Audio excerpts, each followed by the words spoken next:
Competition for George. Written and told by Kiefer Adams. It had been a long and miserable week for George the steamroller.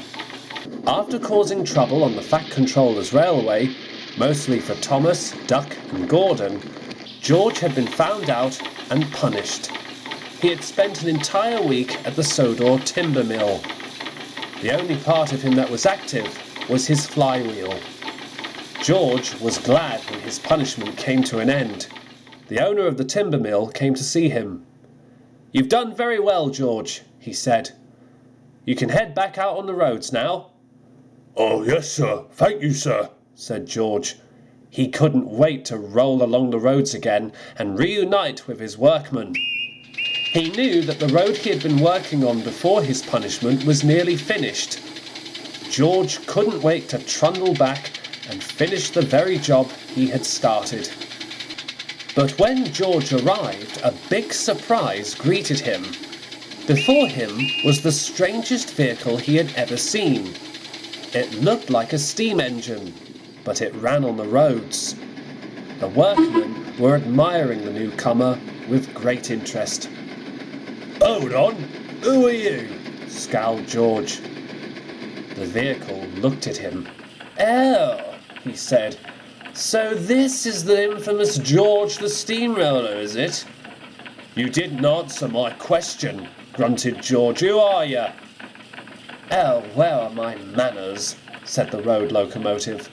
"My name is Dreyfus. I've been doing your work while you were swanning off in that timber yard." "Yeah, well, I'm back now," said George. "Now clear off and let me finish my job."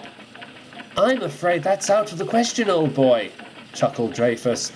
"I have been picking up where you left off, and we're pretty much nearly finished here, so there's no need for you." "Listen here, half-pint," snapped George.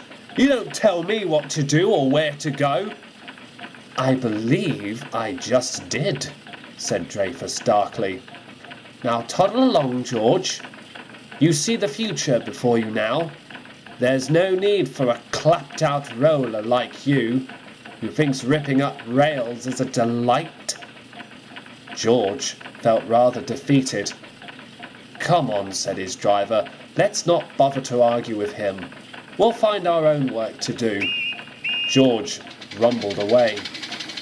"Ta-ta now," grinned Dreyfus, and he chuckled with delight as George was soon out of sight. A few days later, Rusty the little diesel was taking on fuel at a small station halt, when Thomas bustled in with Annie and Clarabel. "I wish he'd just stop moping," Thomas was saying to the coaches. "Who? George?" Rusty asked. "Oh, you've heard," said Thomas. "Yes, George. All he ever does is sit in the yards and mope. It's not like his entire career has been taken away from him." "I wouldn't be too sure about that," said Rusty. "That Dreyfus has become quite popular since George was on his punishment." "He shouldn't be," said Thomas. "He's been rude to every road vehicle and engine on his travels." "I would agree with that," said Rusty. "He called Scar Lowy an old crosspatch when they argued at a crossing the other day." "Dreyfus is just one of those vehicles who thinks he's the future," said Thomas. "The sooner he goes, the better." And Thomas stormed away. Rusty was worried. "It depends how long Dreyfus is here for, though," he whispered to himself. George was sitting in the yards of Cronk Station. He was feeling rather down. "Cheer up, George," said his driver. "It's not the end of the universe." "It feels like it," said George. "All I ever enjoyed was rolling here and there, ripping up rails.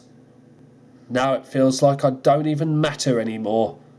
"Nonsense, George," said his driver. "You're a remarkable steamroller. You've had your moments, but you've proven yourself to be useful regardless." "Really?" asked George, starting to sound better. "Of course," said his driver. "Now come along, George. Let's go for a little run down the road." For once, that was something George could do. He chunted away wondering what Dreyfus was up to by now. Meanwhile, Caroline was driving down the road with the Elsbridge cricket team. They had just won a game on the mainland and were looking forward to celebrating back on their cricket grounds. As Caroline turned a corner, Dreyfus came into view, whistle blaring and steam wheeshing in all directions. "Oh, She exclaimed, and she skidded to a halt. which way you're going, you ruffian?" She wailed. But Dreyfus didn't reply. He was barely out of sight when Caroline heard a sudden crack and the sound of Dreyfus groaning in pain. "Well, that will serve you right." Snorted Caroline, and she carried on her way. One of Dreyfus's pistons had broken. He skidded out of control and managed to come to a stop right in the middle of a small country road. "Help me!" he groaned. "What do you think we're doing?" said his driver. But try as they could, Dreyfus's piston couldn't be mended. "We'll have to wait for help," said the foreman. Just then, a loud whistle sounded in the distance. "George!" cried the foreman as the steamroller rumbled into view. Well, well, well, what do we have here?" George exclaimed. "The future being helped by the past, it seems." "Oh, stop your withering and get help," snapped Dreyfus. "Here, I think you'll find, mate, I am the help," scoffed George.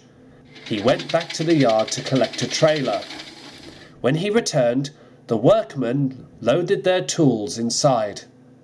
"That butch will be along to tow you back to the yards," said George. "It'll be the first decent ride you've had since you've been here." "Oh, ha, ha, ha," Dreyfus smirked. "See you around, kid," chuckled George. "Looks like I've got my title back." And George rolled away. Luckily for many of the engines and road vehicles, that was the last time anyone saw Dreyfus. George was a lot happier on the roads now. So much so, he no longer wants to think about tearing up railways. You could say his time away from the roadworks and his punishment at the timber mill have made him more or less a really useful steamroller. One who would never rant about the rails ever again.